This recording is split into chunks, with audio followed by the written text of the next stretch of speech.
menjamak. Karena boleh mengqasar, Nabi Allah yang bilang. Dan kalau kamu melakukan perjalanan, sudah di jalan. Karena hadisnya pakai kalimat, karena ayatnya pakai kalimat dorobetu. Dorobetu itu artinya sudah berada di jalanan, di perjalanan. Dia pakai past tense ya. Jadi sebelum jalan nggak boleh. Oke. Akibatnya begini bapak-bapak. Akibatnya begini. Kalau misalnya bapak-bapak berangkat zuhur, yang enak aja zuhur. Kalau subuh itu biasanya malam dan nyenyak tidur pak. Kepikiran. Ya katakanlah zuhur ya, zuhur. Sekarang bapak-bapak belum safar. Kita confirm nih kalau landing nanti asar. Dan itu anu banget gitu ya. Sibuk banget gitu ya. Barang atau apa kalau liburan terutama. Buntut banyak betul yang dibawa, lari sana lari sini. Sampai maghrib nanti. Tapi harus dilakukan bapak-bapak. Boleh bapak-bapak menjamak sholat zuhur dengan asar di jamak takdim. Tapi jamak nggak boleh didua-duain. Digabung boleh. Kapan? Di mana dilakukan? Di airport pinggan. Lakukan aja di situ, boleh. Salat asar sudah masuk zuhur ya. Zuhur azan, salat jamak. Empat. Nggak boleh dikosor. Nggak boleh. Alasannya tadi apa? Karena Allah yang bilang. Kalau kosor tuh alasan satu-satunya cuma jamak. Tapi begini, ini catatan lagi tentang masalah ini. Jika seandainya kita confirm ya, kita landing nanti, sebenarnya sholat asar itu masih fleksibel lah ya. Jangan bapak-bapak. Selalu lebih afdol sholat on time, sesuai dengan waktunya. Sholat zuhur, nanti begitu landing, masih ada sholat asar waktunya, kita sholat asar. Tidak dijamak, gitu bapak-bapak. Tapi ini juga, ini catatan lagi, saya ulang kembali. Menjamak sholat ini bukan disebutkan dalam hadis sahih. Pernah Nabi menjamak salat, bukan karena hujan, bukan karena sakit, bukan karena safar. Berarti menjamak salat nggak ngapa-ngapain bapak-bapak, cuma karena memang urusan genting ya, terkait nyawa orang, terkait dengan hajat hidup orang banyak, nggak bisa ini harus silahkan dijamak salat, tapi jangan dijadikan kebiasaan. Itulah pilihan Imam Malik. Imam Malik paling nggak suka dia mudah-mudah orang menjamak salat. Kenapa kata beliau? Khawatir nanti orang memudahkan sedikit-sedikit dia jamak, sedikit-sedikit dia jamak. Jadilah Syiah, lihat sekarang. Syiah itu salatnya 3 loh, Pak. Ya. Syiah zuhur asar dijadikan 1. Maghrib isya jadikan 1. Subuh sendiri. Dia salatnya 5 rakaat, 5 kali sehari juga. Cuma dia jamak jadi 3 waktu. Ya, padahal kan bukan begitu. Ali bin Abi Thalib dia sendiri menggambarkan bahwa sholat itu adalah 5 kali sehari di 5 waktu, kecuali pada kondisi-kondisi seperti tadi. Sering saya kasih contoh, misalnya seorang dokter, dia harus masuk ke dalam ruangan operasi, akan melabrak waktu-waktu sholat tertentu, dan dia bukan dalam keadaan safar ya, dia tidak sakit dan tidak dalam kondisi hujan lebat. Ini 3 alasan jelas. Tapi karena memang kondisi nyawa orang, masa lagi ngoperasi, maaf ya, saya mau supaya gunting lagi tertanam, perut orang lagi terbungkas. Maksudnya enggak begitu. Jadi dia ada fleksibilitas syariah itu ada di sini. Ya, gitu. Terus yang kedua tadi pertanyaan. Oh, lupa saya. Oke, kita pindah nanti sambil kita ingat. Pak Mas Denny ya. Ya.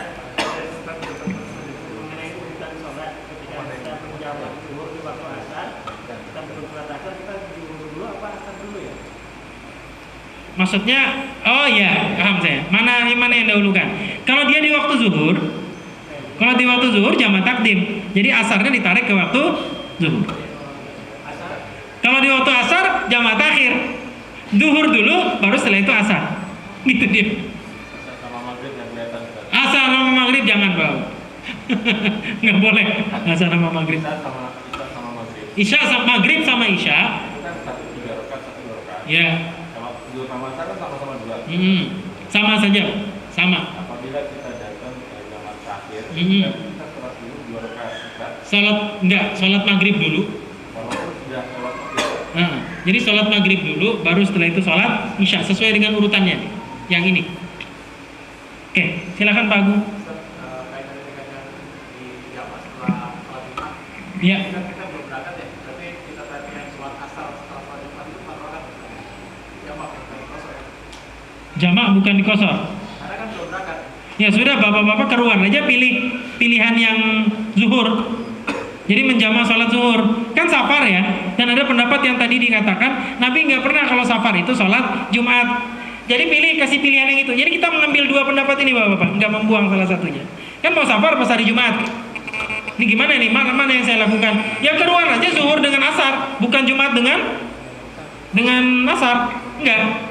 Pilih aja 2 zuhur, 2 asar. Toh Nabi tidak diriwayatkan ketika safar melaksanakan salat Jumat.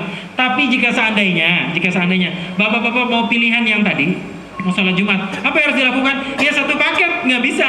Satu paket Jumat apa? Ada khutbahnya, ada salatnya setelah itu. Kalau cuma salat 2 rakaat, salat apa itu? Nggak ada khutbahnya. Dia harus satu paket khutbah Jumat. Ustaz, sholat yang ditarik itu asarnya 4 atau 2? 2 rakaat. Belum berangkat ini? Oh nggak bisa kalau belum berangkat. Kan ini kan mau mengkosor kan?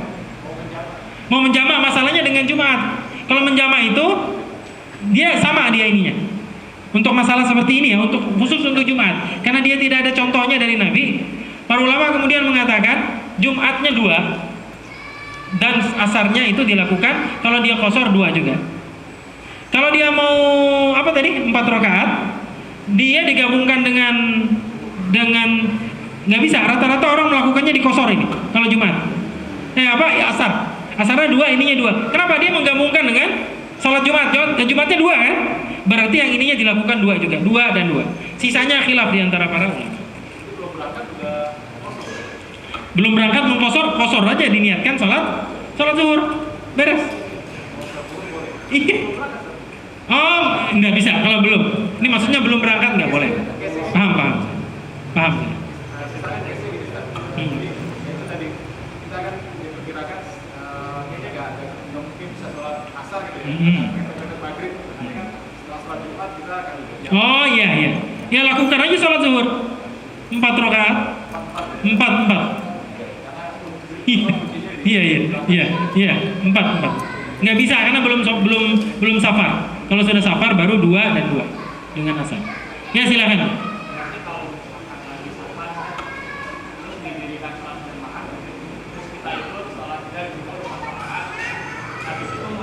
Oh ini pertanyaan Pak Andi tadi ya, ini sudah. Ya ulang.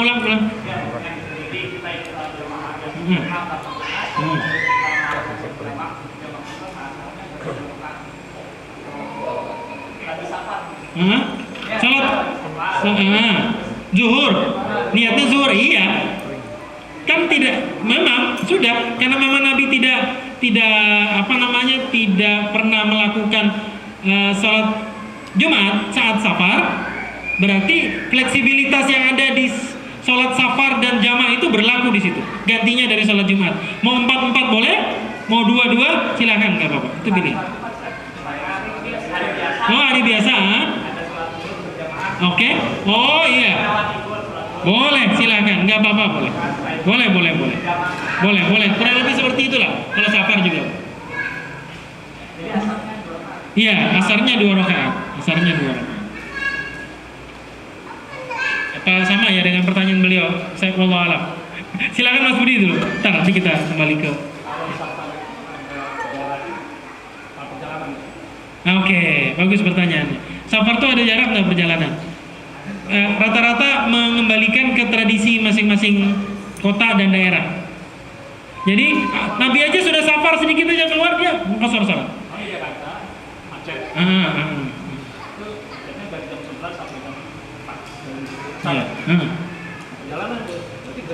Itu jamak boleh, tapi kosor ditentukan oleh safar. Jadi betul-betul kalau masih dalam kota Jakarta kan bukan safar. Apa? Nggak bisa. Kalau jamak boleh, kosor jangan. Kecuali memang setiap hari boleh Pak. Rumahnya di Bogor, rumahnya di Depok, apalagi dengan macet seperti itu, ditradisikan. Kata para ulama gini, ini kalimatnya. Kalau Bapak menganggap ini sebagai sebuah safar keluar dari kota, definisinya pertama, dikembalikan ke tradisi masing-masing daerah. Yang kedua, bumbungan, masih ingat kan catatannya ini?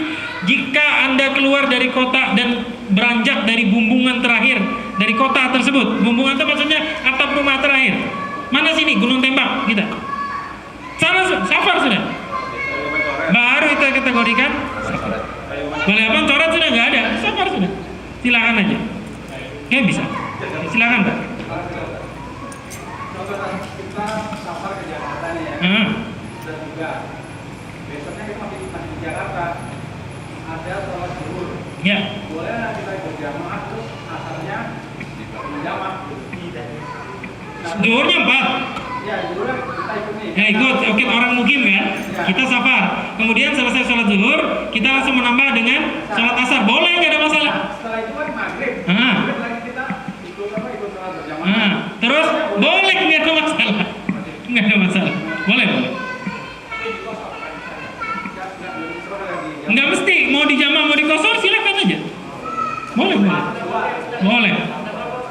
Kenapa?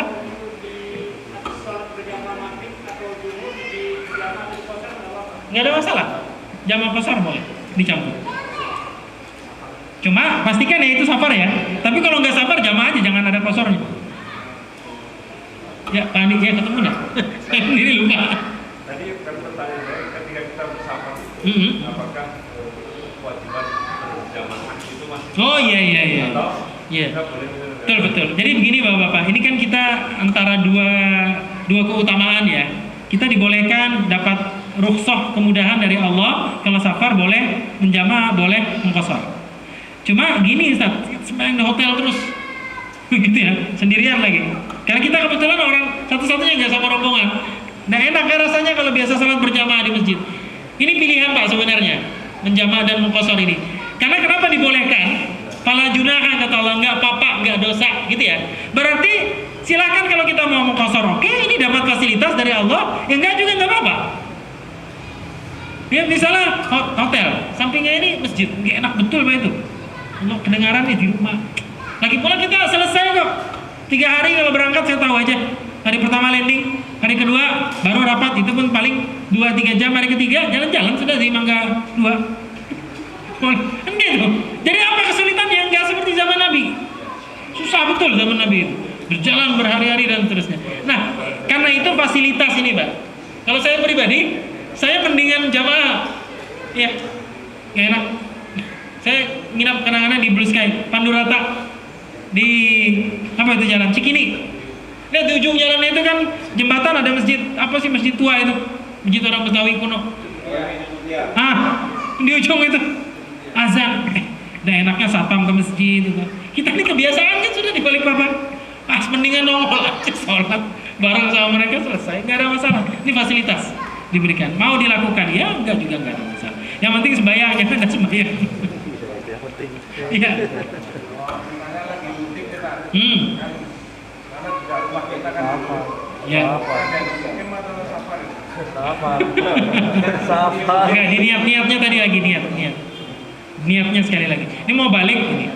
Jadi kalau yang safar di sini, ya di sini sudah berapa banyak kosor kita? Berapa tahun sudah di Balikpapan? Ini lebih dari 10 tahun. Ikut pendapatnya Ibnu Abbas tadi. Kosor terus nggak pernah nongol di masjid. Ya, jadi ini fleksibel ya. Boleh dikosor di sana karena kita sedang safar sebenarnya. Safar itu kan semuanya fasilitas hidup yang inti kan ada di sini, kerjaan di sini adalah tempat kita mukim. Orang yang off-offan 2 minggu di lokasi. Nah, yang di sana boleh dikosor, nggak ada masalah. Apalagi cuma 2 minggu, nanti 2 minggu di sini baru di sini itmam sempurna, bukan safar. Kecuali dibalik Pak. Jadi dia kalau ke sini ini baru on. Yang off-nya ya di lokasi gitu. Di lokasi dia baru off. Di sini banyak betul kerjaan ya, jadi on terus. Baik, ada lagi Pak terakhir? Ini kemudahan Bapak-bapak. Iya. Karena Allah yang bilang kalimatnya gini, la junah itu tidak berdosa, nggak apa-apa.